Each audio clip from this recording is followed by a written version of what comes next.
কথা বলো না, আমার সঙ্গে এসো। আপনি এখন গল্প শিকারীর কবলে। রমা, কোনো কথা নয়, তুমি যাও। আর শোনো, আজ শুনবেন শশধর দত্ত রচিত দস্যু মোহন সিরিজের মোহন ও রমা। শুনবেন দ্বিতীয় পর্ব। এটা এটা কি? এটা তো মানুষের শরীর। প্রথম পর্বে আমরা জেনেছি মোহন রমার সঙ্গে দেখা করার জন্য ট্রেনে এলাহাবাদ যাচ্ছিল।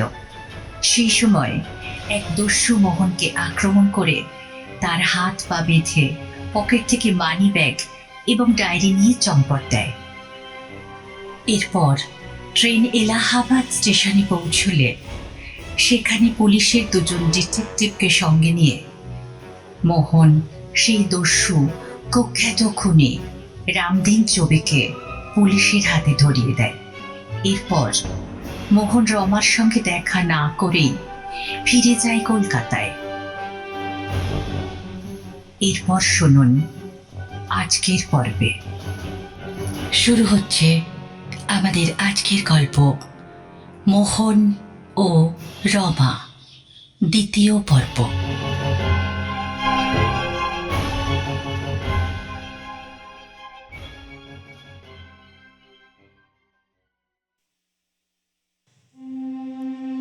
ইংরেজ রাজত্বের প্রায় ১৫০ বছর পরেও বাংলার স্বাধীন রাজবংশের কয়েকটি অস্তাচলগামী সূর্যের মতো নিজেদের অস্তিত্ব বজায় রেখেছিল।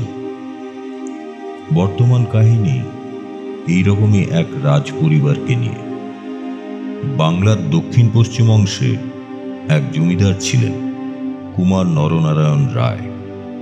তাঁর পূর্বপুরুষরা একসময় স্বাধীন রাজা ছিলেন। সেই সময় তাঁদের যা ধনসম্পদ ছিল তা রাজা নরনারায়ণের কাছে স্বপ্নের মতো। তিনি উত্তরাধিকার সূত্রে মাত্র এক জোড়া হীরের বালা পেয়েছিলেন। কথিত আছে এই বালা বহু লক্ষ টাকা ব্যয় করে প্রস্তুত করা হয়েছিল। তারপর ১৫০ বছর কেটে গেছে, কিন্তু এই বালা এখনো কুমার নরনারায়ণের দখলে আছে।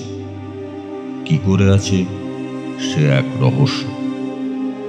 কুমার নরনারায়ণ জানতেন এই বালা দুটো বিক্রি করলে তার আর কোনো অভাবই থাকবে না, কিন্তু বিক্রি করতে পারেননি, কারণ অতীত স্মৃতি আর গৌরব তার কাছে ছিল অমূল্য। এই মূল্যবান বালা দুটি তিনি বাড়িতে রাখেননি, রেখেছিলেন বেঙ্গল ব্যাংকের ভল্টে। বিশেষ কোনো অনুষ্ঠানে তার স্ত্রী বীণা এই অলংকার পরতেন, তখন তিনি ভল্ট থেকে বালাগুলো নিয়ে আসতেন।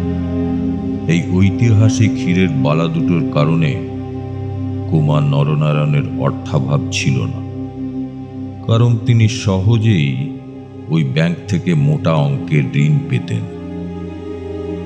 এই বালা দুটির খ্যাতি বহু দূর পর্যন্ত ছড়িয়ে পড়েছিল। একদিন কুমার নরনারায়ণ খবর পেলেন হাইকোর্টের চিফ জাস্টিস ও তার স্ত্রী এই ঐতিহাসিক বালা দুটি দেখার ইচ্ছা প্রকাশ করেছেন। তিনি কুমার নরনারায়ণের বাড়িতে শীঘ্রই আসবেন। পরদিন বিকেলে চিফ জাস্টিস ও তার স্ত্রী জমিদার নরনারায়ণের বাড়িতে পদার্পণ করলেন। নরনারায়ণ অতিথির আগমন উপলক্ষে প্রীতিভোজের ব্যবস্থা করলেন এবং বেশ কয়েকজন বিশিষ্ট অভিজাত ভদ্রমহিলাকে এই প্রীতিভোজে আমন্ত্রণ জানালেন। সন্ধ্যার পর নিমন্ত্রিতরা উপস্থিত হলেন। নরনারায়ণের স্ত্রী পরমা সুন্দরী বীণার হাতে অপূর্ব সুন্দর হীরের বালা দুটি দেখে লেডি বেরেটা রীতিমতো অভিভূত হলেন। তিনি বীণার পাশে বসে বালা দুটি খুঁটিয়ে দেখতে লাগলেন। অন্যান্য অভিজাত মহিলারাও মুগ্ধ চোখে তাকিয়ে থাকলেন। তারপর রাতের আহার শেষ করে সকলেই ফিরে গেলেন। রাত্রে কুমার নরনারায়ণ প্রিয়তমা পত্নীর মুখখানি তুলে ধরে বললেন, বিনা, আমি তোমাকে পেয়ে কি খুশি আমি তোমায় বলে বোঝাতে পারবো না। কিন্তু এখন আবার এসব কথা কেন? না, আসলে আমি তোমাকে বোধহয় ঠিক সুখে রাখতে পারিনি। কি যে বলো? ঠিকই বলছি বিনা, আমার পূর্বপুরুষরা ছিলেন রাজা, আর আমাকে দেখো আমি কিভাবে তোমাকে রেখেছি। তুমি যেভাবে রেখেছো আমি তাতেই সুখী, আমার আর কিচ্ছু চাই না। সেই জন্যই তো আমি তোমাকে এত ভালোবাসি বিনা। কিন্তু তাও মনের ভেতরে একটা খচখচ করে।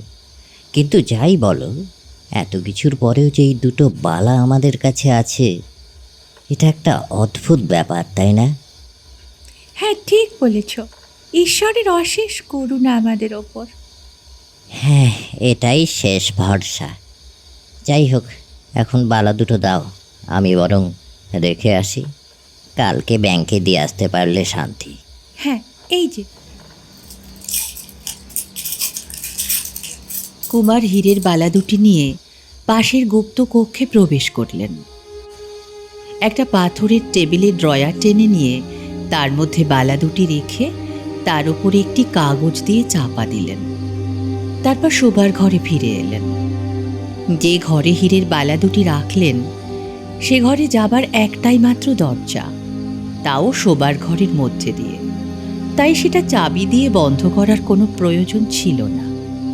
শোবার ঘরের দরজা বন্ধ করে দুজনেই শুয়ে ঘুমিয়ে পড়লেন। পরদিন সকালে ঘুম থেকে উঠেই কুমার ঘোড়ায় চড়ে প্রাতঃভ্রমণে বেরিয়ে গেলেন।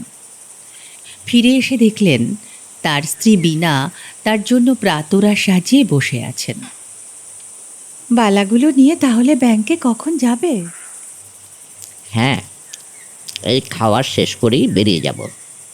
বালাগুলো বাড়িতে থাকলে বড় দুশ্চিন্তা হয়। সে আমি তোমাকে দেখেই বুঝতে পারি, উদ্বেগে তোমার মুখ শুকিয়ে গেছে। আরে, এগুলো মহামূল্য জিনিস।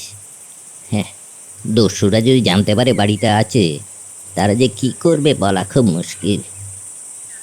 তাহলে ভালোই ভালোই যত তাড়াতাড়ি পারো ব্যাংকে জমা দিয়ে এসো। কলকাতায় যাবার জন্য কুমার গাড়ির ড্রাইভারকে প্রস্তুত হবার আদেশ পাঠালেন। যাত্রা শুরু করার আগে পাশের ঘরে ঢুকলেন। ড্রয়ার টেনে কাগজ সরিয়ে দেখলেন হীরের বালা নেই। কুমারের মাথার ভিতর যেন বিদ্যুৎ প্রবাহিত হল। তিনি তাড়াতাড়ি পাশের ঘরে বীণাকে গিয়ে জিজ্ঞাসা করলেন, বিনা, বিনা, বিনা, তুমি কি বালা দুটো বের করেছো বা পড়েছো? বালা? না না না, আমি কেন পড়বো? আমি পড়িনি তো। সে কি কথা, আমাদের বালাগুলো তো ওখানে নেই। আমি আমি আমি যাই, আমি আরেকবার দেখি। সে কি?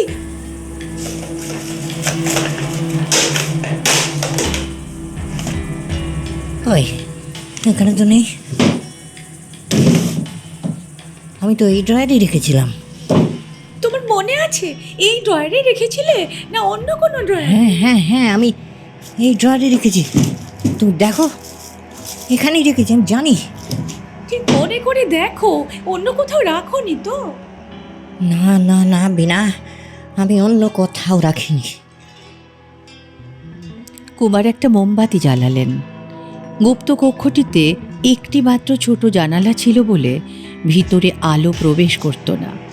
সেই জানালাও দিন রাত্রি বন্ধ থাকত। বাতি জেলে কুমার তন্ন তন্ন করে সারা ঘর খুঁজতে লাগলেন, কিন্তু হীরের বালা দুটি তিনি খুঁজে পেলেন না। একে একে আমার হীরের বালা, আমার হীরের বালা দুটো নেই। আমার অতীতের সম্পদ, আমার স্মৃতি, আমার সব আজ নেই। এই নেই যে কতখানি নেই, এই বিপর্যয় যে কতখানি বিপর্যয়, তা তারা ছাড়া আর কারোর পক্ষেই অনুভব করা সম্ভব ছিল না। কুমার কিছুক্ষণ মাথায় হাত দিয়ে বসে চিন্তা করলেন। তারপর টেলিফোনে কলকাতার পুলিশ কমিশনারকে সমস্ত ঘটনা জানিয়ে তদন্তের জন্য একজন বিশিষ্ট ডিটেকটিভকে পাঠানোর জন্য অনুরোধ করলেন। পুলিশ কমিশনার সমস্ত ঘটনা শুনে দুঃখ প্রকাশ করে অবিলম্বে দুজন ডিটেকটিভকে কুমারের কাছে পাঠালেন। বেলা 10টার সময় ডিটেকটিভ মিস্টার হ্যারিস এবং মিস্টার ঘোষ কুমারের প্রাসাদে এসে উপস্থিত হলেন। তারা গুপ্ত কক্ষে গিয়ে সমস্ত ঘরটি পুঙ্খানুপুঙ্খভাবে পরীক্ষা করলেন। হ্যালো মিস্টার কুমার, আমি মিস্টার হ্যারিস, আর ইনি আমি মিস্টার ঘোষ। হ্যাঁ, বলুন, আপনারাই ডিটেকটিভ তো? হ্যাঁ। আচ্ছা, আগে বলছে আমাদের কয়েকটা প্রশ্ন আছে। হ্যাঁ বলুন, কী প্রশ্ন? আচ্ছা, আপনার যেই গুপ্তকক্ষ, সেখানে যেতে গেলে কি এই শুধু একটাই রাস্তা, মানে আপনার শোয়ার ঘরের মধ্যে দিয়ে যেতে হবে? হ্যাঁ, এটা ছাড়া ওখানে তো আর কিছু নেই, দরজা জানলা নেই যাওয়ার মতো। আপনি শিওর তো? আমি শিওর হব না, আমার বাড়ি, আমি জানি। তবু আমরা দেখতে চাই। চলুন। হ্যাঁ, আসুন আপনারা। আচ্ছা, এই ঘরটায় তো একটা ছোট জানলা দেখছি। হ্যাঁ, ওটা তো ঘুলঘুলি, অত ছোট জানলা দিয়ে কি কেউ আসতে পারে? হ্যাঁ, তা পারে না। ঘোষ, একটু হেল্প করো তো, এই সিন্দুকটা একটু সরিয়ে দেখতে চাই।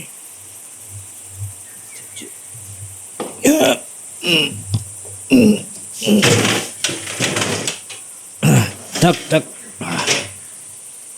ওকে, সত্যি জানলার তো কপাটও বন্ধ, আর সিন্দুক দিয়ে তো সেটা চাপা ছিল। হ্যাঁ স্যার, আমার মনে হয় এই জানলা দিয়ে কারোর পক্ষে ঢোকা সম্ভব নয়। ঘোষ, ঠিকই বলেছ তুমি। কুমার, তাহলে আপনি বলছেন যে আপনার সবার ঘরের দরজা ভেতর থেকে বন্ধ ছিল?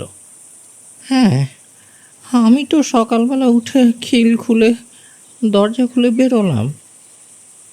কিন্তু তাও যদি কোনো কায়দা করে কেউ দরজা খুলে রাত্রিবেলা আপনার ঘরের মধ্যে দিয়ে যায়, আপনি কি শিওর যে সেরকম কোনো আওয়াজ পাননি? আমার ঘুম খুব পাতলা, কেউ ঘরে ঢুকলেই আমার ঘুম ভেঙে যেত। আমি আমি শিওর স্যার, আমি শিওর। ওকে। কুমার, আমার একটা প্রশ্ন আছে। হ্যাঁ বলুন। আপনি যে এই বালা নিয়ে এসছেন বা আপনার মিসেস এটা পরবেন, এটা কি সবাই জানতো? হ্যাঁ, আর এরকম অনুষ্ঠান হলে তো সবাই জানে যে আমি নিয়ে আসি ও পরে। ওকে, তো এটা তো একটা মুশকিলের কথা। না স্যার, মুশকিল নয়, অনেক দিন ধরে এরকম হচ্ছে। আমরা আনি আবার ফেরত দিয়ে আসি ব্যাংকে। ও, কিন্তু কিন্তু স্যার, আমি যে এই গুপ্তকক্ষে বালাটা রাখবো এটা কেউ জানতো না। আপনি শিওর কেউ জানতো না? হ্যাঁ, আমি শিওর। না না, আমার স্ত্রীকে একবার জিজ্ঞাসা করে এসে বলছি। বিনা, এই তুমি এই বালাগুলো যে এখানে রেখেছি, তুমি আর আমি ছাড়া আর কেউ জানতো? হ্যাঁ, মীরা জানতো, মীরাকে হ্যাঁ। বলেছিলাম। সে কি? আচ্ছা।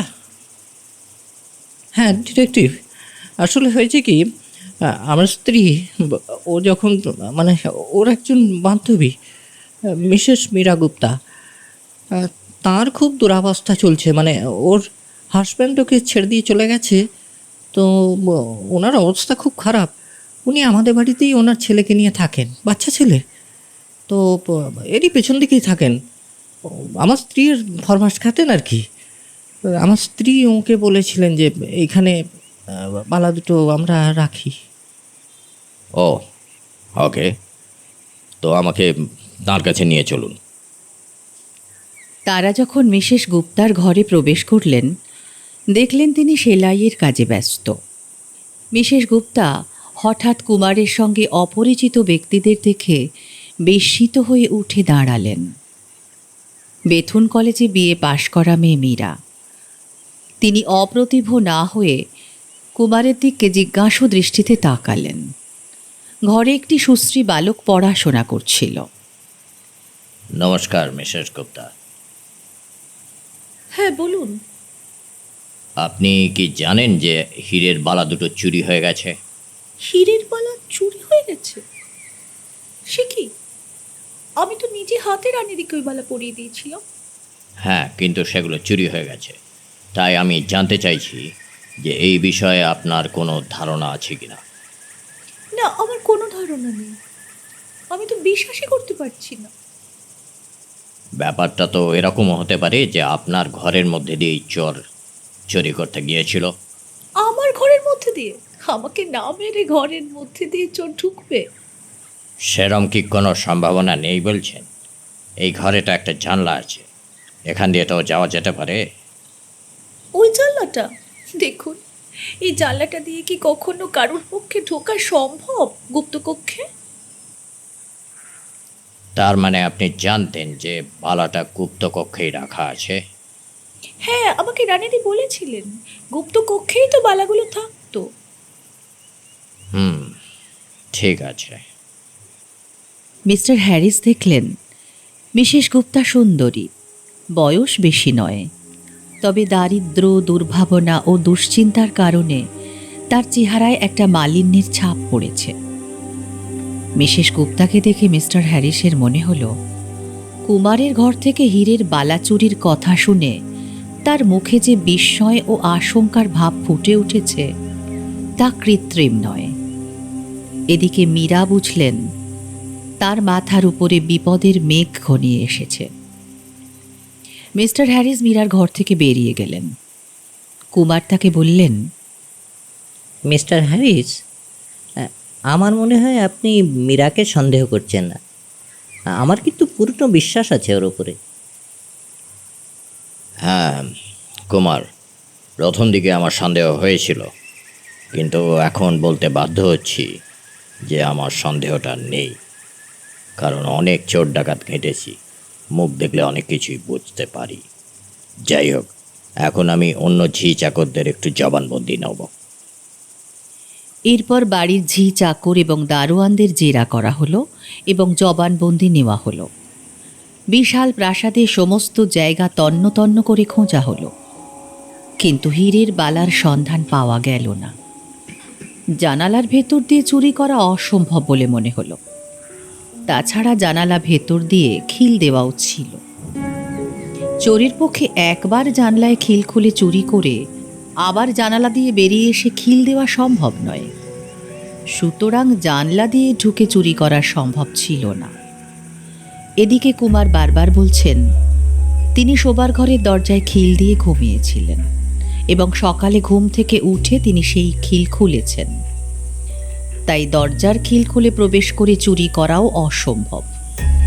মীরা সম্বন্ধেও পুলিশ সমস্ত রকম অনুসন্ধান করল, কিন্তু তাকে সন্দেহ করার মতো কোনো তথ্য পাওয়া গেল না। তাহলে হীরের বালার কি হলো? পুলিশ অনুমান করল কুমার নরনারায়ণ ঋণে জর্জরিত হয়ে অজুহাত দেখিয়ে এই হীরের বালা বিক্রয় করেছেন। এই প্রসিদ্ধ ঐতিহাসিক বস্তু যদি প্রকাশ্যে বিক্রয় করেন, তাহলে তার দৈন্য দশা ও ঋণের কথা প্রকাশ হয়ে পড়বে। তাই তিনি গোপনেই এই কাজ করেছেন। সুতরাং পুলিশ এই ব্যাপারে তদন্ত এবং অনুসন্ধান বন্ধ করে দিল। এই বালা চুরির পর থেকে কুমার নরনারায়ণের সত্যি সত্যিই দৈন্য দশা শুরু হলো। ব্যাংক তাকে আর ঋণ দিতে আগ্রহী হল না। পাওনাদারেরা তাদের প্রাপ্য মেটানোর জন্য আদালতে কুমারের নামে মামলা রুজু করল। ঠিক এই সময় তার ভাগ্য সুপ্রসন্ন হল। তার দূর সম্পর্কের এক আত্মীয়ের মৃত্যুর পর তার কোনো উত্তরাধিকারী না থাকায় নরনারায়ণ তার প্রভূত সম্পত্তি লাভ করলেন এবং তার দুর্দশাও শেষ হল। কিন্তু হীরের বালা চুরি যাবার পর অভিজাত মহলে তাদের আগের মতো প্রভাব বা প্রতিপত্তি আর রইল না। বিনার সমস্ত রাগ গিয়ে পড়ল মীরার ওপর। স্বামীর আপত্তি সত্ত্বেও সে মীরাকে আর বাড়িতে রাখল না। এদিকে স্ত্রীর মনের বেদনা দূর করার জন্য কুমার স্ত্রীকে নিয়ে তীর্থ দর্শনে গেলেন। বেশ কয়েক মাস ধরে তীর্থ ভ্রমণ করে তিনি আবার প্রাসাদে ফিরে এলেন। প্রাসাদে ফিরে আসার দুদিন পর বিনা মীরার কাছ থেকে একটি পত্র পেলেন। পত্র পাঠ করে বিনা বিস্ময়ে হতবাক হয়ে গেলেন। মীরা লিখেছে, প্রিয় রানীদি, আমাকে এইভাবে দয়া করার জন্য এবং পাশে দাঁড়ানোর জন্য কৃতজ্ঞতা প্রকাশের ভাষা আমার জানা নেই। যদি কোনো অপরাধ করে থাকি মার্জনা করবেন। আপনার দয়ায় আমার সন্তানকে নিয়ে আমি শান্তিতে আছি। আমার সশ্রদ্ধ নমস্কার নেবেন। ইতি আপনার অনুগতা মীরা। বিনা ভাবল, মীরা কি বলতে চাইছে? তাকে তো কোনো সাহায্য সে পাঠায়নি। এসব কি লিখেছে মীরা? সে মীরাকে পত্র লিখল। কিসের জন্য সে কৃতজ্ঞতা প্রকাশ করেছে তা যেন তাকে পত্রপাঠ জানায়। বিনার পত্রের জবাবে মীরা লিখল, সে 1 সপ্তাহ আগে একখানা খামের মধ্যে 2খানা 1000 টাকার নোট পেয়েছে। খামের মধ্যে কোনো পত্র ছিল না। যেহেতু তার ঠিকানা একমাত্র রানীদিই জানেন, সেই জন্য সে ভেবেছিল দয়াবতী রানীদি বোধহয় তাকে দয়া করে সাহায্য করেছেন। যে খামের মধ্যে মীরা নোট পেয়েছিল সেই খামখানিও সে পত্রের সঙ্গে পাঠিয়ে দিল। খামের উপর কটকের ডাকঘরের ছাপ মারা ছিল এবং ঠিকানায় অপরিচিত হস্তাক্ষরে নাম লেখা ছিল। পুলিশ খবর পেয়ে আবার অনুসন্ধান শুরু করল, কিন্তু কে বা কারা ওই টাকা পাঠিয়েছিল তার কোনো কিনারাই করতে পারল না। ইতিমধ্যে 1 বৎসর কেটে গেল। আবার 2000 টাকা মীরা গুপ্তার কাছে পৌঁছল। তৃতীয় এবং চতুর্থ বৎসরেও 2000 টাকা মীরা গুপ্তার কাছে কেউ বা কারা পাঠিয়ে দিল। এতে অনাথা নারীর পুত্রের ভরণ পোষণ ও শিক্ষা সুচারুভাবে নির্বাহ হতে লাগল। 7ম বৎসরে মীরা মারা গেলেন। কিন্তু হীরের বালা চুরির রহস্যই রয়ে গেল। এই ঘটনার পর আরও কয়েক বছর কেটে গেল।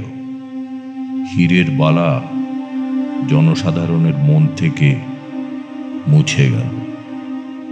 তারা ভুলে গেল যে এই বালা কি উত্তেজনা সৃষ্টি করেছিল।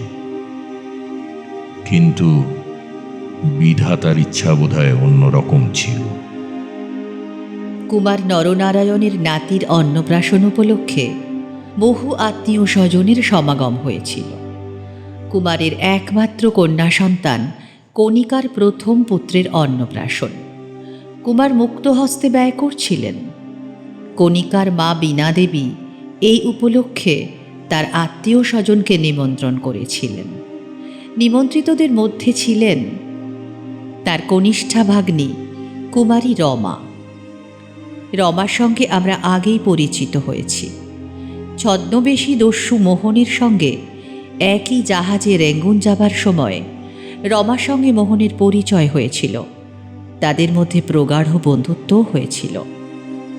ইতিমধ্যে আমরা জানি, মাদ্রাজের জেল থেকে পালিয়ে দস্যু মোহন রমার সঙ্গে সাক্ষাৎ করার জন্য এলাহাবাদ যাবার পথে ঘটনাচক্রে বিফল মনোরথ হয়েছিল। এখন আমরা আবার আমাদের কাহিনীতে ফিরে আসছি। উৎসব শেষ হয়ে গিয়েছে। বহু আত্মীয় কুটুম্ব চলে গিয়েছেন। যারা আগামীকাল যাবেন বলে রয়ে গেছেন, তারা কুমারের বিরাট ড্রয়িং রুমে বসে সন্ধ্যার সময় গল্প গুজব করে সময় কাটাচ্ছিলেন। কুমারের এক দূর সম্পর্কীয় আত্মীয়ের পুত্র নিমন্ত্রণ রক্ষা করতে এসেছিল। এই সুশ্রী সুবেশ সুঠাম যুবককে ইতিপূর্বে কুমার বা তার পত্নী কেউ দেখেননি। তারা অতি সমাদরে এই আত্মীয় পুত্রের সুখ স্বাচ্ছন্দ্যের প্রতি দৃষ্টি রেখেছিলেন। এই সময় নানা বিষয়ে আলোচনা চলছিল। এক সময়ে চুরি যাওয়া হীরের বালার কাহিনী উঠল। একজন আত্মীয় বললেন, কুমার, তোমার কি মনে আছে যে সেই বালা চুরি যাওয়ার ঘটনাটা? হ্যাঁ, মনে কেন থাকবে না? আর বলতে আমি বলছি কি, এখন এই ব্যাপারটা নিয়ে একটা আলোচনা করলে হয় না? একটা হারিয়ে যাওয়া বালা, যে রহস্যের সমাধান পুলিশও করতে পারেনি, সেইটা নিয়ে কিন্তু আলোচনা করলে বুদ্ধির গোড়ায় বেশ একটা... হ্যাঁ, সে যা বলেছেন, আলোচনা তো করতেই পারি। ড্রয়িং রুমে কুমার, বীণা, রমা, আত্মীয়পুত্র তপন ছাড়াও আরও 4 জন বিশিষ্ট ব্যক্তি উপস্থিত ছিলেন। তপন ও রমা পাশাপাশি দুখানা সোফায় বসে আলাপ করছিল। রমা বারবার সন্দিগ্ধ দৃষ্টিতে তপনের দিকে তাকিয়ে ভাবছিল। তার মনে অজ্ঞাত কারণে একটা সন্দেহ দেখা দিয়েছে। ইতিমধ্যে প্রত্যেকেই তাদের নিজের অভিমত প্রকাশ করতে লাগলেন, কিন্তু কারো অভিমত কারোর সঙ্গে মিলল না। উপরন্তু এমন অসম্ভব ও কষ্টকল্পিত ধারণা তারা বলতে লাগলেন, তার কোনোই ভিত্তি পাওয়া গেল না। সকলের অভিমত প্রকাশ করার পর বীণাদেবী তপনের দিকে তাকালেন। দেখলেন তপন রমার মুখের দিকে তাকিয়ে কিছু চিন্তা করছে। বীণা তপনের মনোযোগ আকর্ষণ করে বলল, তপন বাবু, আপনি তো কিছু বললেন না, আপনিও কিছু বলুন। আমাকে মাফ করবেন, আমার কোনো কিছু বলার নেই এখানে। তপনের কথা শুনে সকলেই সমস্বরে প্রতিবাদ করে উঠলেন, কারণ গত 2 দিন ধরে তপন এমন সব অদ্ভুত রহস্যময় চুরির কাহিনী বলছিল, তাতে সকলেই স্তম্ভিত হয়ে গিয়েছিল। তাই এই বিষয়ে তার কোনো অভিমত নেই শুনে সবাই তাকে অনুরোধ জানাতে লাগল। তপন মৃদু হেসে বলল, মানছি যে আমি অনেক চুরির ঘটনা বলেছি, তদন্তের কথা বলেছি, কিন্তু দেখুন, আমি তো কোনো গোয়েন্দা বা কিছু নই, আমার এই ব্যাপারে কোনো জ্ঞান নেই। আপনারা বৃথাই ভাবছেন যে আমি কিছু বলতে পারবো বা কিছু। এই কুমার, দেখো না ছোকরা কি বলছে, তুমি ঠিক করে ওকে ওই হীরের বালা চুরির ঘটনাটা বলো তো। আমার বিশ্বাস যে ও কিছু না কিছু একটা ঠিক সুরাহা করতে পারবে। আমি হীরের বালার ব্যাপারে এখন কি বলবো বলুন তো? আরে বলো বলো বলো। কুমার হীরের বালার চুরির কাহিনী ধীরে ধীরে সবিস্তারে বর্ণনা করলেন। তপন মন দিয়ে শুনল। সে মুখ নিচু করে চিন্তা করল, কয়েকটা প্রশ্নও করল। তারপর আস্তে আস্তে বলল, অদ্ভুত, আমি তো ভেবেছিলাম ব্যাপারটা অনেক জটিল হবে, কিন্তু দেখছি এ তো খুব সহজ ব্যাপার। মানে যদি আমি ভাবি যে এত সহজ সমস্যার সমাধান আমি কোনোদিন করিনি। কি বলছো হে ঝগড়া, এটা সহজ? আচ্ছা শুনি শুনি, কি বলছো শুনি। দেখুন, এই ঘরটায় যদি ঢুকতে হয় দুটোই মাত্র রাস্তা, একটা হচ্ছে ওনার শোবার ঘর দিয়ে, আরেকটা হচ্ছে ওই ঘুলঘুলি বা জানলা দিয়ে। হ্যাঁ, সেটা তো আমরা সবাই শুনেছি, এতে নতুন কথা কি আছে? তাহলে এটা স্বাভাবিক যে ওই জানলা দিয়েই ঢুকেছে। তপন, তুমি এই কথা কি করে বলতে পারছো? ওই জানলা আমরা পরীক্ষা করেছি, জানলা ভেতর থেকে বন্ধ করা ছিল। আর তাছাড়াও অনেক রাস্তা আছে কুমার। জানলা আপনারা পরীক্ষা করেছিলেন ঠিক কথা, কিন্তু ঠিকভাবে পরীক্ষা করেছিলেন কি? তুমি কি বলতে চাইছো ঠিকভাবে পরীক্ষা করেছিলাম কি না? মানে আমি বলছি, ধরুন জানলার বাইরে থেকে একটা লম্বা সিঁড়ি যদি উঠোনের ওই পার অবধি ফেলা যায়, তাহলে তো চোর মীরাগুপ্তার ঘর পেরিয়ে সোজাসুজি জানলায় পৌঁছে যাবে। তারপরের কাজ তো সহজ। আচ্ছা ঠিক আছে, মানলাম তারপরের কাজ সহজ, কিন্তু জানলা তো ভেতর থেকে বন্ধ ছিল। হ্যাঁ, ভেতর থেকে বন্ধ ছিল, কিন্তু জানলায় একটা নিশ্চয়ই কোনো কাঁচ ছিল। হ্যাঁ, কাঁচ তো একটা ছিল, কিন্তু কাঁচটা তো আটাই ছিল, কাঁচ তো ভাঙা বা কিছু ছিল না। কাঁচ ভাঙতে হয় না কুমার, এখনকার দিনে অনেক রকমের কেমিক্যাল পাওয়া যায়। সেই কেমিক্যাল যদি দেয়া যায়, যে আঠা দিয়ে কাঁচ কাঠের সঙ্গে লাগানো আছে সেটাকে সহজেই ছাড়িয়ে ফেলা যায়। কিন্তু ভায়া, তোমরা যা সব বলছো, তো সেই আঠা বা তার গুঁড়ো বা কিছু তো পড়ে থাকবে নিশ্চয়ই। সেরকম তো কিছু শোনা যায়নি। পুলিশের গোয়েন্দারা তো এই দিকটা লক্ষ্য করেছে। পুলিশের গোয়েন্দা কি লক্ষ্য করেছে আমি বলতে পারবো না, কিন্তু আমি বলতে পারি এটাই একমাত্র রাস্তা। ধরুন কাঁচটাকে খুলে ফেলা হলো, তারপরে হাত গলিয়ে টুক করে ছিটকিনিটা খুলে চোর ঢুকে যেতেই পারে। আর আপনাদের যে মানে একটা চিন্তাভাবনা আছে না যে ছোট ঘুলঘুলি, সেটা দিয়ে চোর ঢুকতে পারবে না, কিন্তু তার জন্য বেশ কিছু শারীরিক কসরত যদি কেউ অভ্যাস করেন তাহলে সেটা করা সম্ভব। তা তুমি যা বলছো তা যদি মেনে নিতে হয়, আমার আমার আমার মন মানছে না। বরং আমি আর আমার স্ত্রী সেই হীরের বালা চুরি যাওয়ার পর থেকে ওই ঘরে আর ঢুকিনি। সেই ঘর কিন্তু সেই অবস্থাতেই আছে। ঠিক আছে, সেটা তো খুব ভালো কথা। তাহলে আমাকে নিয়ে চলুন, আপনাদের মনে হয় প্রমাণ করেই দিতে পারবো। দাঁড়াও দাঁড়াও দাঁড়াও, আমি বরং গিয়ে একবার দেখে আসি, তারপর তোমাদের বলছি। এই বলে কুমার দ্রুত পায়ে প্রাসাদের ভেতরে চলে গেলেন। কেউ কোনো কথা বললেন না, সবাই নীরবে অভিভূত হয়ে চুপ করে বসে রইলেন। রমা এক দৃষ্টিতে তপনের মুখের দিকে তাকিয়েছিল। রমার মুখে একটা আশঙ্কার ভাব ফুটে উঠেছিল। তপন বুঝেছিল রমার মনের ভিতর ঝড় উঠেছে, সে অশান্ত হয়ে পড়েছে। যে সন্দেহ তার মনে দেখা দিয়েছে তা বেশিক্ষণ আর শুধু সন্দেহ হয়ে থাকবে না। সে রমার মুখের দিকে তাকিয়ে মৃদু হাসল। রমাকে বোঝাতে চাইল, রমা, যদি চিনে থাকো তাহলে চুপ করে বসে থাকো। কুমার ফিরে এলেন। তার চোখে মুখে উত্তেজনা। তিনি এত উত্তেজিত হয়েছিলেন যে স্থির হয়ে দাঁড়াতে পারছিলেন না। অতি কষ্টে নিজেকে সংযত করে কম্পিত স্বরে বললেন, তপনের অনুমান পুরো সত্যি, আমি যা কল্পনাও করতে পারিনি। অদ্ভুত অদ্ভুত। সত্যি উনি যা বললেন, ওই ওই সারশিতে ওই সারশিতে দাগ আছে? হ্যাঁ হ্যাঁ, সত্যি গো সত্যি। তপন, আমি কিন্তু তোমাকে আর ছাড়ছি না। এবার তোমায় পুরো সব ঘটনা আমাকে বলতে হবে। কি কি হয়েছিল না হয়েছিল সব কিছু আমি জানতে চাই।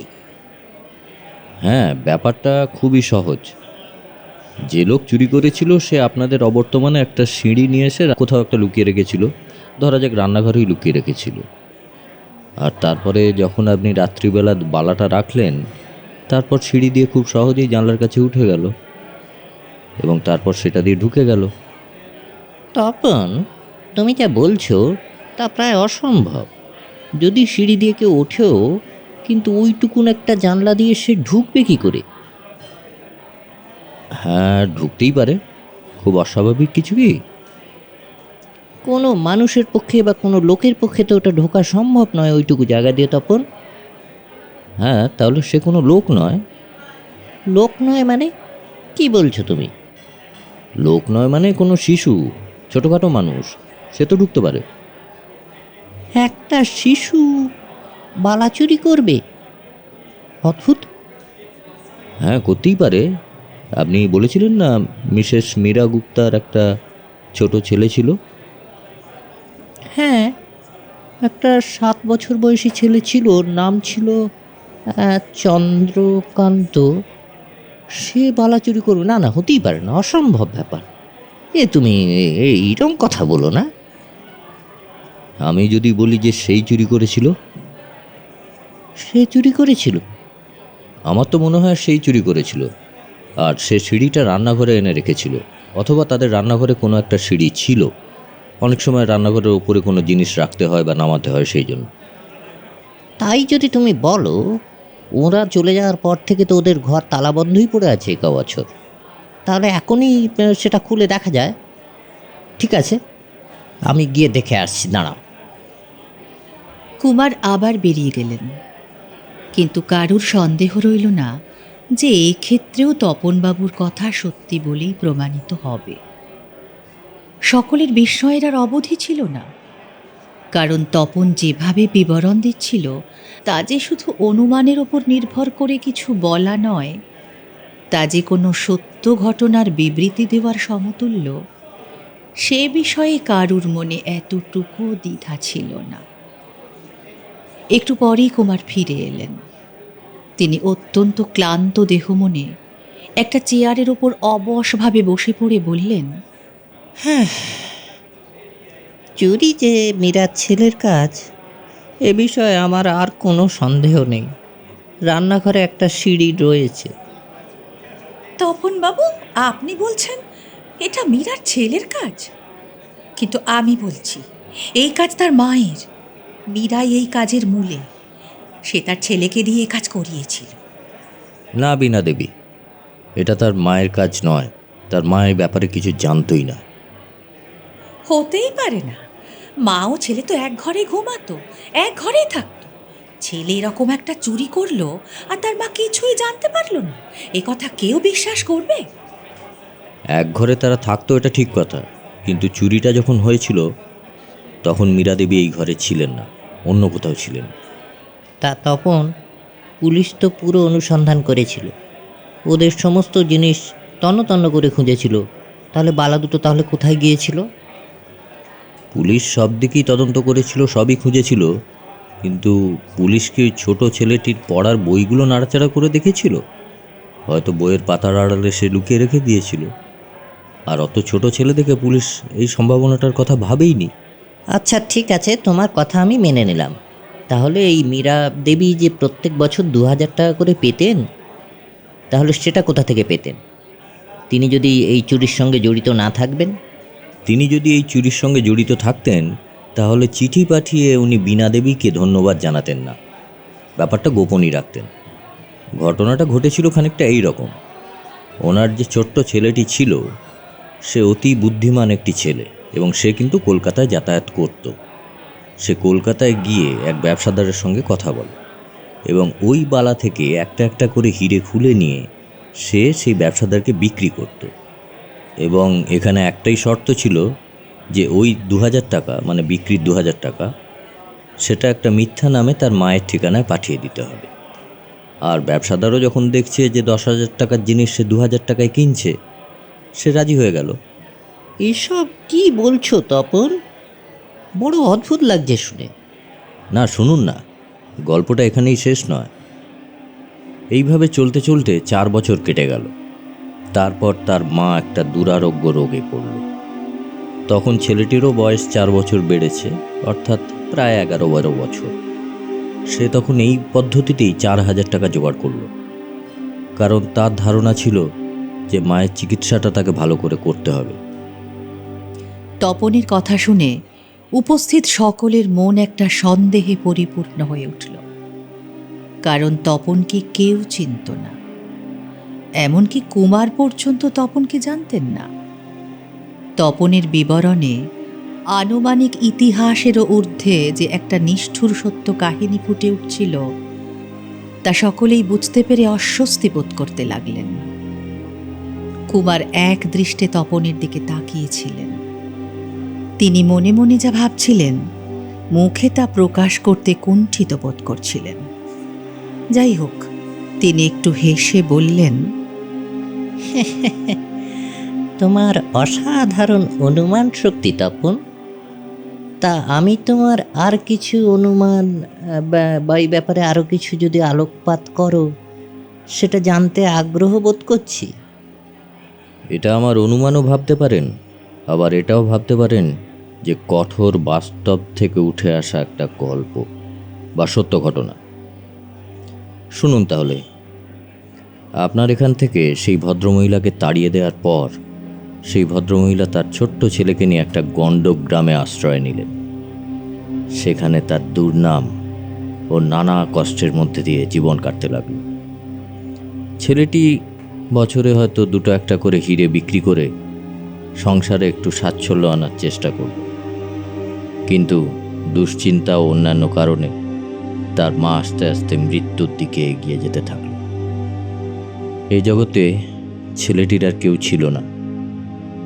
সেও মরণপ্রাণ সংগ্রাম করল, যে করেই হোক মাকে বাঁচাতেই হবে। সে আরও বেশি হিরে বিক্রি করল, আরও বেশি টাকার আয়োজন করল। তার মনে এইটুকু বিশ্বাস ছিল যে সে বিনা চিকিৎসায় তার মাকে মরতে দেবে না। কিন্তু মা মারা গেল। তারপরে বছরের পর বছর কেটে গেল। সেই ছোট্ট ছেলেটা বড় হয়ে উঠল। তপন কিছুক্ষণ চুপ করে রইল, তারপর আবার বলতে শুরু করল। এর পরের ঘটনা আমি একটু আমার কল্পনার চোখ দিয়ে দেখে বলতে চাই। ধরুন, সেই যে ছেলেটি আজকে বড় হয়ে গেছে, যে প্রাসাদ থেকে তার মাকে তাড়িয়ে দেওয়া হয়েছিল অপবাদ দিয়ে, যদি তার মনে হয় যেখানে তার শিশুকাল কেটেছে সেই রাজপ্রাসাদে সে একবার ফিরে আসতে চায়, আর সেখানে এসে যদি একটা রোমাঞ্চকর নাটকের পরিস্থিতি তৈরি করে, তাহলে কেমন হয়? তপনের কথা প্রত্যেকের মনে একটা অনাগত বিপদের ছায়াপাত করল। কুমার কিছুক্ষণ চুপ করে থেকে বললেন, আপনি কে? আরে, আমি তপন, আপনার আত্মীয়ের ছেলে। আর আমি তো আপনার থেকে বয়সে অনেক ছোট। আমাকে আপনি আপনি আপনি করছেন কেন? না, সেটা নয়, বড় অদ্ভুত লাগছে। অদ্ভুত লাগার কিছু নেই। এটা ধরুন না একটা কল্পকাহিনী। আমি আমার কল্পনা থেকে আপনাদের একটা গল্প বলছি। মানে ধরুন, আমি মনে মনে ভেবে নিলাম যে মীরা দেবীর ছেলে যদি এতদিন বেঁচে থাকে, সে একটা পূর্ণবয়স্ক মানুষে পরিণত হবে, এবং তারপরে সে আপনাদের কাছে ধরুন এলো, এসে একটা এরকম পরিস্থিতিতে বলল যে হ্যাঁ, সে তো দোষী, কারণ সে চুরি করেছে। কিন্তু তার কারণ তার মাকে এই বাড়িতে অত্যন্ত অত্যাচার করা হতো। তার মা একটা সামান্য দাসীর কাজ করত, কিন্তু সে তার মাকে দেখত বিনা কারণে বিভিন্ন রকমভাবে উত্ত্যক্ত করা হচ্ছে, তাই সে বেপরোয়া হয়ে কাজটা করেছিল। তারপরে তার মাকে দোষী সাব্যস্ত করে কোনো প্রমাণ ছাড়াই তাড়িয়ে দেওয়া হলো। তো সেই ছেলেটি যদি ফিরে আসে, এসে এই কথা বলে, তাহলে কি আপনারা ক্ষমা করবেন না তাকে? তপন চেয়ারের উপর ঝুঁকে বসে বীণা দেবীর মুখের দিকে তাকিয়ে কথা বলছিল। আর কারও সন্দেহ রইল না যে তপন আর কেউ নয়, সে মিসেস মীরা গুপ্তের ছেলে। তপনের প্রত্যেকটি কথা, প্রত্যেকটি ভাব এই সত্যটাই প্রমাণ করে।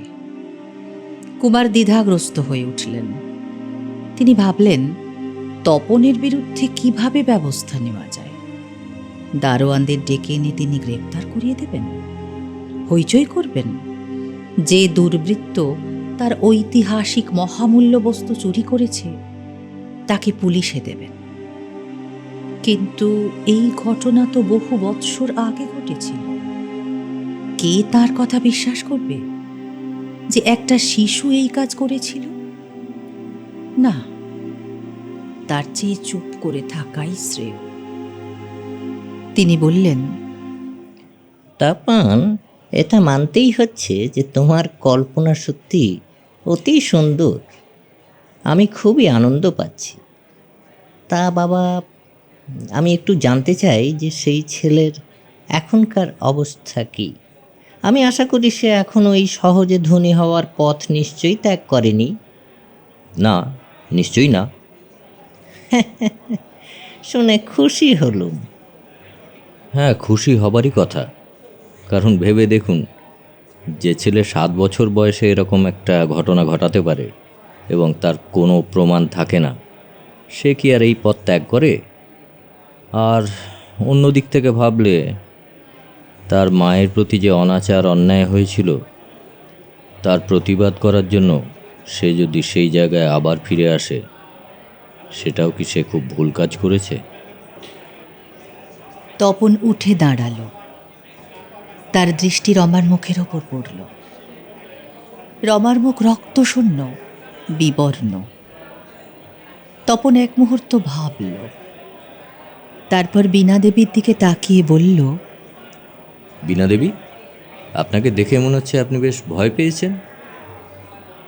না তো, ভয় পাবো কেন? আমি শুধু একটা কথা জানতে চাই, বিনার ছেলে কি এখনো চুরি করেই বেড়াচ্ছে? হ্যাঁ, নিশ্চয়ই, আমারও তাই বিশ্বাস। ও পথ এখনো সে ছাড়েনি, বরং বলতে পারেন ওই পথে সে গভীর নিষ্ঠার পরিচয় দিচ্ছে। তার মানে? তার মানেটা আপনার বোঝা উচিত ছিল, কারণ যে হীরের বালা চুরি হয়েছে তার মধ্যে অধিকাংশ হীরেই কিন্তু নকল। মানে সেই বাচ্চা ছেলেটি যেই কাজটা করেছিল, কুমারও কিন্তু সেই কাজটা অনেক বছর আগে থেকেই করে এসছেন। একটা একটা করে হীরে বিক্রি করেছেন এবং সেই জায়গায় নকল হীরে বসিয়েছেন, কিন্তু ব্যাংক সেই খবর জানতো না। সুতরাং সেই নকল বালা দেখিয়েই উনি কিন্তু, যাই হোক, আমি এই বিষয়ে বেশি কিছু বলতে চাই না। কিন্তু ওই বালাগুলোর মূল্য শুধু হিরে দিয়ে যাচাই করা যায় না, তার একটা ঐতিহাসিক মূল্যও আছে। বিনা, এই সব কথা এখানে একদম বলো না। তুমি চুপ করো, আমি ওনাকে একটা কথা বলতে চাই। নিশ্চয়ই, বলুন। তপনবাবু, যদি আপনার সঙ্গে কখনো মীরার ছেলের দেখা হয়, তাকে বলবেন তার তো আসল হিরেগুলো বিক্রি করা হয়ে গেছে, নকল হিরে তো আসে বিক্রি করতে পারবে না, তাহলে বালাগুলো যেন আমাদের ফেরত দেয়। ওই বালা আমাদের কাছে একটা ঐতিহাসিক মূল্যবান জিনিস। আচ্ছা, ঠিক আছে, আমি নিশ্চয়ই তাকে বলবো। ইতিমধ্যে অন্যান্য অতিথিরা গোপনে পরামর্শ করছিলেন তপনকে তারা পুলিশ দিয়ে গ্রেপ্তার করাবেন। তপন যখন কুমার ও বীণা দেবীর সঙ্গে কথা বলছিল, তখন তাদের মধ্যে একজন পুলিশকে টেলিফোন করার জন্য আস্তে আস্তে কয়েক পা এগোলেন। তপন হঠাৎ তার দিকে ফিরে বলল, ফোন করতে চাইছেন তো? টেলিফোন ওই দিকে নেই, পাশের ঘরে। ভদ্রলোক চমকে উঠলেন। ঠিক সেই সময় ঘরের আলো নিভে গেল। ঘরের মধ্যে উত্তেজিত চিৎকার ও আর্তস্বর শোনা গেল। তপন কোন দিক দিয়ে পালিয়ে যাবে তা ভাবার আগেই তার হাতে একটা কোমল স্পর্শ অনুভব করল। তার কানের কাছে একটা সুমিষ্ট কণ্ঠস্বর ভেসে এল, চুপ, কথা বলো না, আমার সঙ্গে এসো। তপন অনুভব করল তার হাত ধরে কেউ অন্ধকার ঘরের পিছনের দরজা দিয়ে টেনে নিয়ে চলল। প্রাসাদের পেছনে গুপ্ত দ্বারের সামনে এসে রমা কম্পিত কণ্ঠে বলল, এই দরজাটা দিয়ে চলে যাও, কেউ তোমাকে ধরতে পারবে না। রমা, কোনো কথা নয়, তুমি যাও। আর শোনো, মামিমার বালা দুটো ফেরত দিও, ওরা খুব কষ্টে পড়েছেন, আমি জানি। আমি জানি, আমি চেষ্টা করব রমা। তুমি এখনই যাও, কেউ এসে পড়বে। এই বলে রমা হরিণীর মতো ত্রস্ত পায়ে অন্ধকারে অন্তর্হিত হয়ে গেল। তপন কিছুক্ষণ নিশ্চলভাবে দাঁড়িয়ে রইল, তারপর ধীরে ধীরে প্রাসাদ থেকে বেরিয়ে গেল। 3 দিন পরে কুমার একটা রেজিস্ট্রি পার্সেল পেলেন। পার্সেলটি বীণার নামে পাঠানো হয়েছিল। খুলতে দেখা গেল যে হীরের বালা অদৃশ্য হয়ে কুমারের জীবনে দুর্দিন দেখা দিয়েছিল, সেই ঐতিহাসিক স্মৃতিমণ্ডিত বালা আবার ফিরে এসেছে। কয়েকটি হীরে ছাড়া হীরের বালা তেমনই বিচ্ছুরিত হতে লাগল। যে কটি আসল হীরা স্থানচ্যুত হয়েছিল, কুমার অন্যান্য পাথর দিয়ে সে শূন্যস্থান পূরণ করে দিলেন। কলকাতার প্রায় সমস্ত সংবাদপত্রে নিম্নলিখিত সংবাদটি বের হল। যে ঐতিহাসিক হীরক বলয় 20 বছর আগে বাংলার প্রসিদ্ধ জমিদার কুমার নরনারায়ণের প্রাসাদ থেকে রহস্যজনক উপায়ে অদৃশ্য হয়েছিল, যে প্রসিদ্ধ চুরির রহস্য ভেদ করতে সমসাময়িক পুলিশ অক্ষম হয়েছিল, এত বৎসর পরে দস্যু মোহন তা উদ্ধার করে কুমার নরনারায়ণের কাছে পাঠিয়ে দিয়েছে। এইরূপ উদার ও মহৎ ব্যবহারের জন্য মোহন যে সকলেরই প্রশংসা ও ধন্যবাদ পাবার উপযুক্ত তাতে কারোরই সন্দেহ থাকতে পারে না।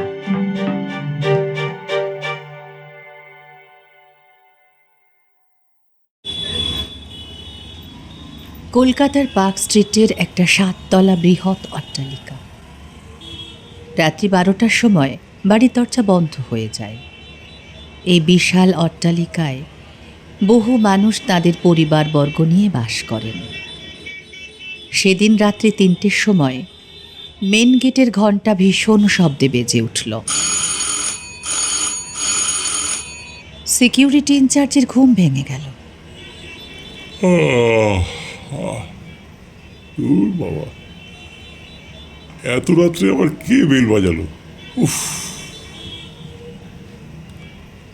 যাই দেখি।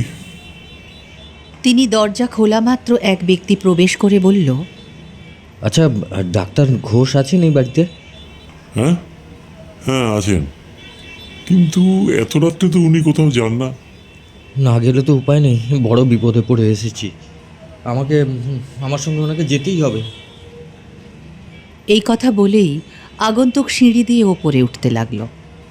ডক্টর ঘোষ বাড়ির 3য় তলায় বাস করেন, কিন্তু আগন্তুক 3 তলা পার হয়ে 5 তলায় উপস্থিত হল। তারপর পকেট থেকে চাবি বের করে ঘরের তালা খুলে ফেলল। তালা খুলতেই আগন্তুক অস্ফুট কণ্ঠে বলে উঠল, চমৎকার, কাজটা অনেকটাই এগিয়ে গেল, কিন্তু কাজ শুরু করার আগে পালাবার পথটা ঠিক করে রাখতে হবে। আচ্ছা, প্রথমে ভেবে দেখি, যদি আমি ডাক্তারকে ডাকতাম আর তিনি ঘুম থেকে উঠে অস্বীকার করতেন আর আমাকে বিদায় করতেন, তাহলে কত সময় লাগতো?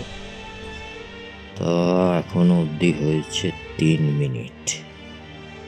তার মানে যদি 10 মিনিট এই ঘটনাটা ঘটতে লাগতো, আরও 7 মিনিট আমার অপেক্ষা করা দরকার। আগন্তুক 10 মিনিট অপেক্ষা করল। তারপর নিচে নেমে সিকিউরিটি ইনচার্জকে শুনিয়ে শুনিয়ে ডাক্তারকে নানা বিশেষণে অভিহিত করে ক্রোধ প্রকাশ করল। ডাক্তার ঘোষ একটা মানুষ? পিশাচ, পিশাচ! এখনকার দিনে ডাক্তারগুলো পিশাচ হয়েছে।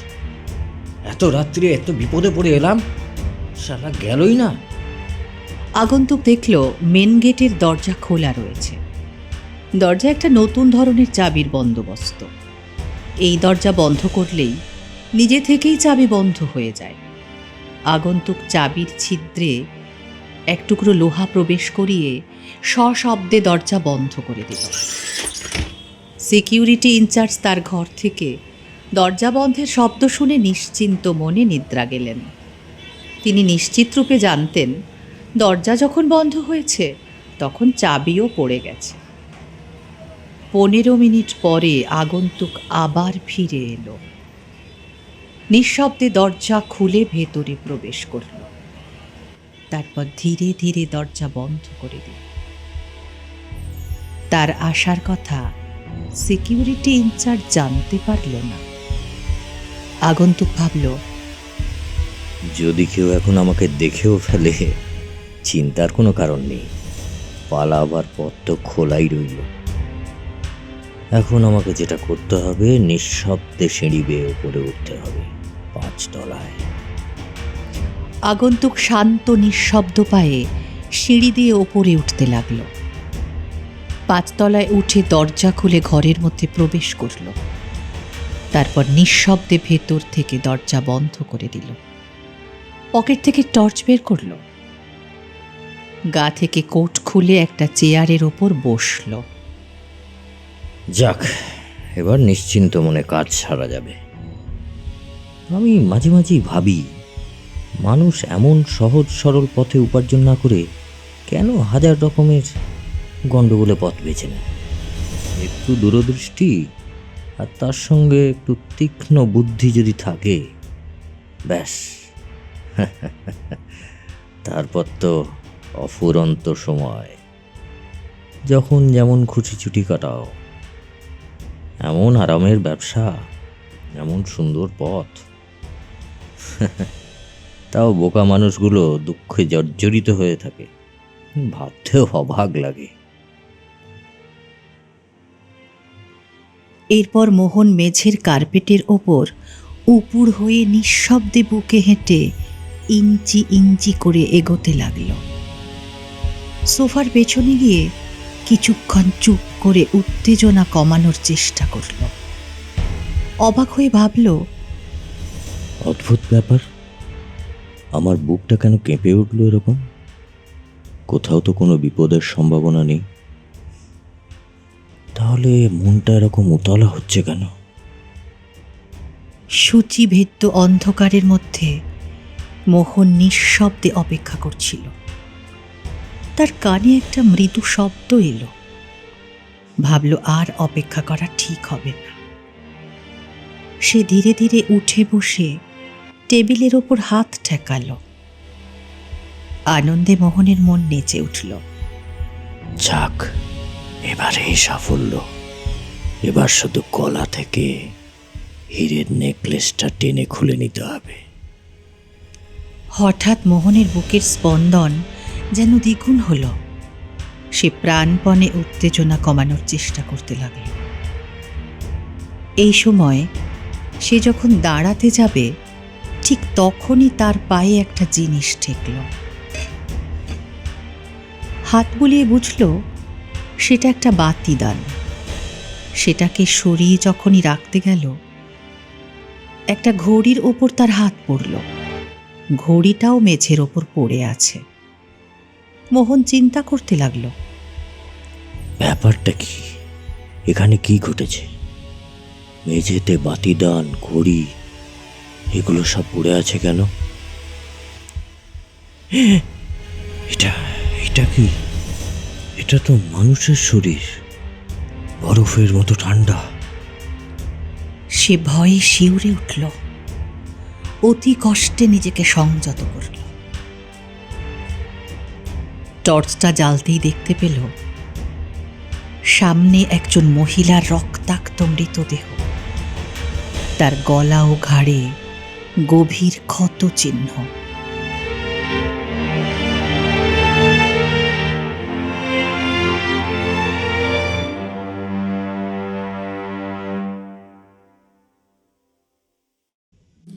গল্প পাঠ ও অভিনয় ছিলাম আমি নিবেদিতা, দৈপায়ন এবং অরিন। এর পরের পর্ব অর্থাৎ শেষ পর্ব আমরা খুব শীঘ্রই নিয়ে আসার চেষ্টা করছি। সঙ্গে থাকুন। অনেক ধন্যবাদ।